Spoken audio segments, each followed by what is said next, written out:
Artis cantik Jessica Iskandar mendatangi Polda Bali pada Jumat 16 September dalam rangka pemeriksaan terkait mobil Alphard miliknya yang disita penyidik Direktorat Reserse Kriminal Umum atas kasus penipuan dan penggelapan. Wanita berusia 34 tahun itu juga membawa bukti kepemilikan atas mobil mewah tersebut. Saat diperiksa, wanita yang akrab disapa Jedar ini didampingi suaminya Vincent Verhaak, Andrianto, dan kuasa hukumnya. Kuasa hukum Jessica, Roland Epotu, menjelaskan kliennya diberikan sekitar 20 pertanyaan oleh penyidik berkaitan dengan kepemilikan Alphard yang menjadi objek sengketa.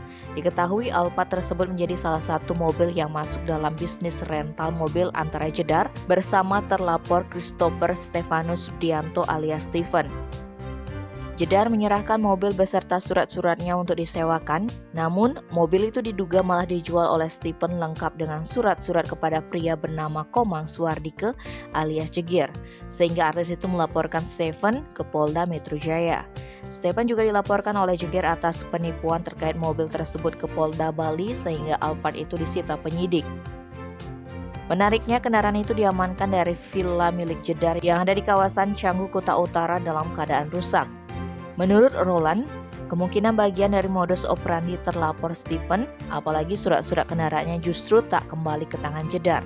Sementara itu, Vincent membenarkan Alphard diamankan di Villa Jedar dalam keadaan rusak, yakni akinya mati.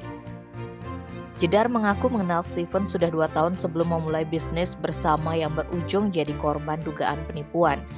Kabid Humas Polda Bali Kombes Pol Stefanus Satake Bayu Setianto menjelaskan, penyidik di Treskrimum Polda Bali masih melakukan proses penyelidikan untuk selanjutnya dilaksanakan gelar perkara guna menentukan proses selanjutnya.